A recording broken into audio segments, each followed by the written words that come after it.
Saa ziko zinatuvuka, amasaha ari kugenda gaturika, ariko tunayo ekipe tena ya waonora indi kipe y'abanyakubahwa ambao walichaguliwa na kanisa batowe n'itorero kwa kutuhudumiria hili kazi, kubasha gukora rino torero.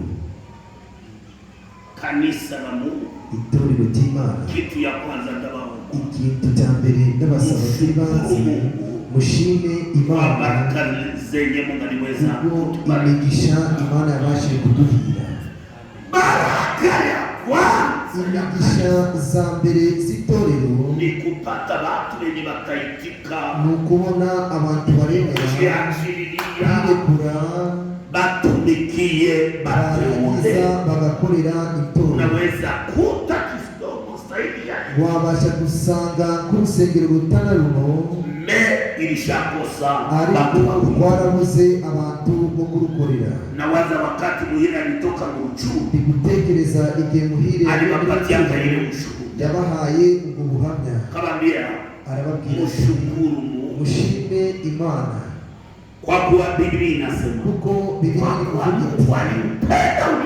Imana yakunze abari mu isi cyane akatoa mwana wake itanga umwana wayo kugira ngo uzamwizera wese ahubwo ahabwe ikimenyetso cy'urukundo rw'Imana ruhuje ku ishanga ryayo ni impano zayo mu bantu, kuko iyo mpano nibwo bugingo buhoraho. Amen.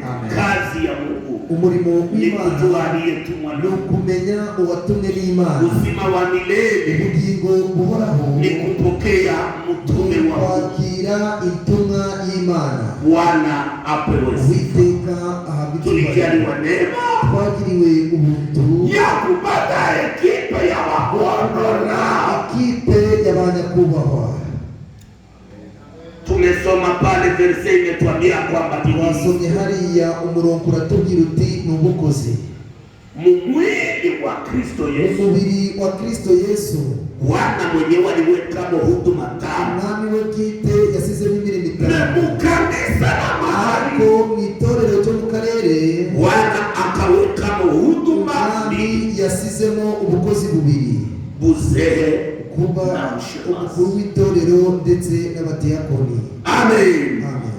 Na ndiyo heshima sana, kandi ni iby'icyubahiro cyane, ya muhimu sana, kandi ni iby'ingenzi kuwa shemasi ndani ya kuba kanisa, diyakoni mu itorero ry'akarere, kuwa kuchaguli, kuba itore bana kuchagula ndani ya bakagutoranya mu bandi, unachaguliwa ndani ya ugatoranywa mu bandi, na banakufikisha mbele ya kanisa. bakakugeza imbere y'itorero. Watu wengi wanakuwa kwa upande wa abantu benshi bakemezanyaho nuko gutoranya. Amen. Amen. Ni ya muhimu sana, iby'ingenzi cyane, ni ya heshima sana, kandi iby'icyubahiro cyane.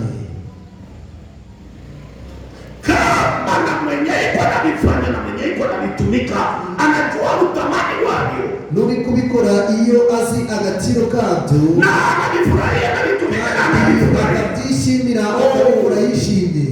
jinsi guverinoma ya Kongo inakuwa na waonora, uko leta ya Kongo igira abanyakubahwa bale wenye tulipia kwa sauti zetu wakachaguliwa sawa, twasutseho amajwi yacu batoranywa nk'abadepite, bale ndio wanaitwa waonora, bitwa banyakubahwa muri leta.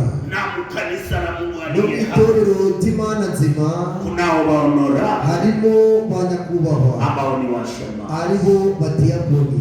Ndio maana niyo mpamvu hivi muda tuliwapatia imeisha. igihe cyo twabahaye kirashize. Jana tulikuwa na makutano nao, ejo twagize angani wanafurahia kazi baratishimiye umurimo mwabatoreye gukora, na muda wa Jumatatu tulikuwa kandi n'igihe cy'ibyumweru bitatu hatukupata hata mtu mwenye ya kutuambia twabahaye ntabwo twabonye umuntu wo kuza kutubwira ya kwamba tulijidanganya kuwa tulichagula twibeshe fulani, kuba twarahisemo runaka, tulijidanganya kuwa tulichagula cyangwa se fulani. ko twibeshe kuba twarahisemo Maili runaka. Jumatatu tuliona hiki, tuliona hiki, tuliona hiki, twarebye bino twarebye bino, hatukupata batu twabonye abantu bameze gutyo. Kumbe saa inawadia ya kusema tubahutukufu. Tubarambureho ibiganza. Utaniuliza. Urambaze. Sasa kuwekea mikono ina maana gani? None se kubaramburaho ibiganza bifite umumaro ki?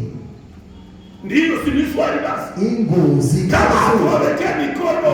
None se tutabarambuyeho ibiganza hawezi tumika. Ese ntabwo babasha gukora cyangwa se ni ibiki? Kama tubawekea mikono, tutabarambuyeho tunabawekea mikono, turamburaho ibiganza kwa kuwa ni maandiko matakatifu, niko ibyanditswe byera bibitegeka. bashemasi ba kwanza, abadiyakoni ba mbere bali nawekea mikono, barambuyeho kama bashemasi ba kwanza bali nawekea mikono, abadiyakoni ba mbere barambuyeho, ni ngombwa ko n'abanyuma baramburwaho ibiganza. Ibyakozwe n'intumwa 6:6. batusomee haraka, badusomere bihuta. na wengine nani alikuwa nasoma wiki 17, n'undi nawe ari gusoma 8:17. babashyira imbere y'intumwa kandi bamaze gusenga babarambikaho ibiganza. Amen. bakabaleta mbele ya mitume, bashyira imbere y'intumwa, na mitume walipomaliza kuona n'intumwa bakabawekea zibaramburaho mikono. ibiganza. Si neno la Mungu. Ese si ijambo ry'Imana.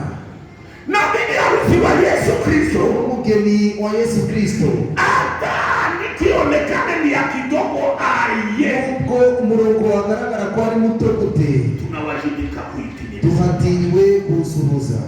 Amen. Amen. Tunalifanya kwa kuwa ni agizo la Bwana, tubikora kuko nibyategetswe n'Uwiteka n'abatumishi ya Mungu n'abakozi b'Imana n'ababatijwe bali bawekea mikono nabo wake uitimize. babarambuyeho ibiganza mu byakozwe n'intumwa 8:17.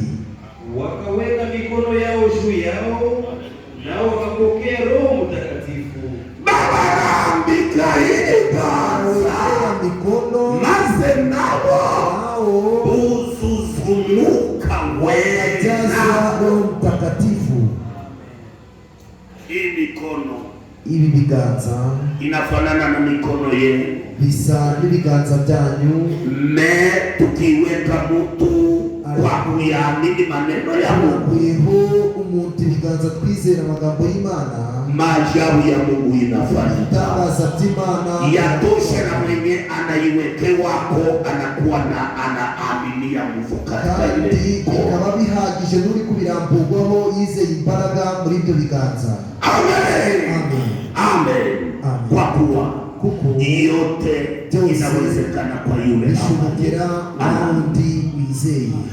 Sisi tunaamini ya kwa twebwe twizeye kwa kuwekewa mikono, kubwo kuramburwaho ibiganza, kwa kuwa ni utiifu wa maandiko, ni ukumvira ibyanditswe, binasindikizwa na baraka zake, biherekezwa n'imigisha za Kimana. kwa kuwekewa mikono, kuramburwaho ibiganza, nguvu ya Roho Mtakatifu imbaraga inashuka. y'Umwuka Wera ihera Kwa ikamanuka. kuwekewa mikono, kuramburwaho ibiganza, vitu vikubwa vinafanyika ibintu mbele ya bikomeye Mungu birakorwaga mu buryo bwa kimwuka, kwa njia ya kubwo imani. kunyurira mu nzira yo Na ndio kwizera. maana tunaamini ya Niyo kwamba mpamvu twizeye ko wapendwa, tunaenda kubawekea abakundwa mikono tugiye kubaramburaho ibiganza sawa sawa na jinsi maandiko inasema. bishaniranye kuko ibyanditswe Paulo anaonya bivuga. Timotheo, anamwambia Paulo ari kugura Timotheo amubwira uheshirie ati mikono bazee baliweza ubahirize kukuwekea, ibiganza by'abasaza bakurambitseho,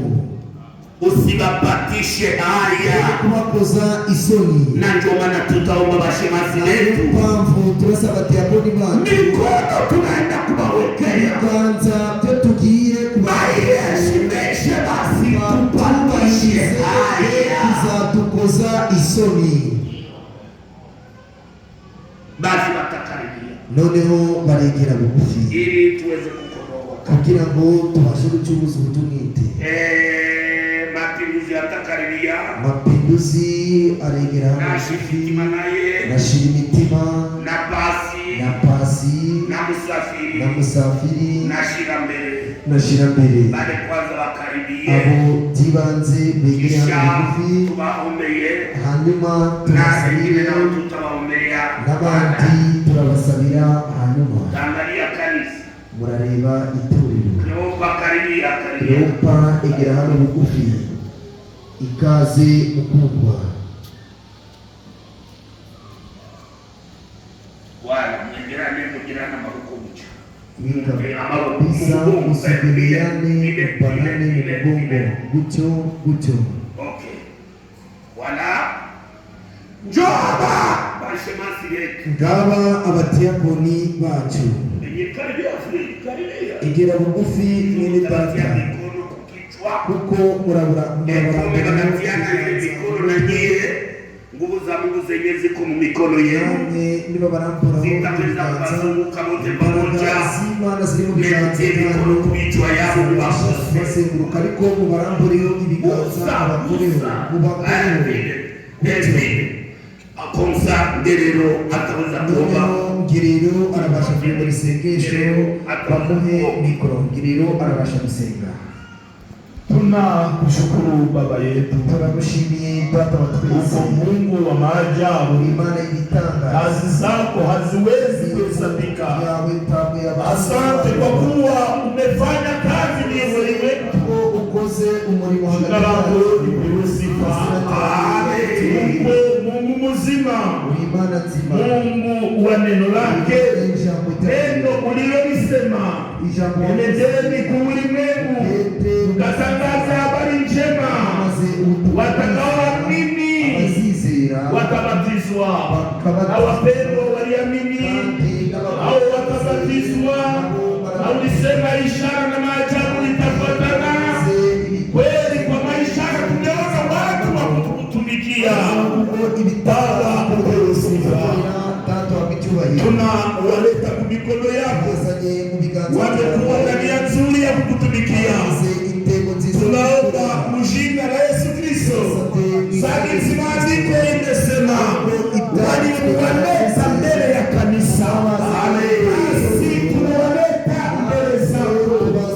Mungu alianza kazi mahali hapa, Mungu wa Ibrahimu, Mungu wa Isaka, Mungu wa Yakobo, wewe ambaye uliamuru baraka, mshina la Yesu Kristo wabariki, baraka ya mbinguni wa juu yao, tumewaombea Baba, baraka zako ziwasindike, hawaende tumikia mtu, wanaenda tumikia wewe. Baba, wabariki mkazi yako, wasitumikie mwanadamu, bali watumikie Mungu. Akiwa ni ndugu mfupi, akiwa ni ndugu mrefu, akiwa ni msaifu, akiwa ni mwenye nguvu, wasiangalie sura, wasiangalie shamba. Roho Mtakatifu shughuli yao awafundishe jinsi ya kutumika katika kweli yote, bila ubaguzi, bila mawazo yote ya kiutu, mawazo yote ya kianadamu, tunaikimbiza mshina la Yesu Kristo. Baraka zako ziwe juu yao, uwape kukuheshimisha, nao uwaheshimisha. Baba, tunawaweka kwako, uwalinde mambo mabaya, uwalinde mahubiri machafu, uwalinde mafundisho ya Mungu, bali Roho Mtakatifu awatumie katika maandiko, akasenge walimwanga juu yao. Baba, zikafika kupinde la nguo, hivyo hivyo zitoke kumimba, zishuke na juu yao, ziwawezeshe kukanyaga nyoka na nge, wakanyage kila kibao. Baba, kwa ajili ya utumishi wao, wabarikiwe na wewe.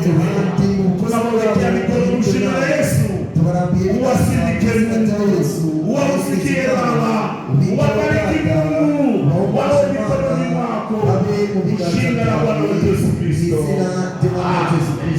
Amen.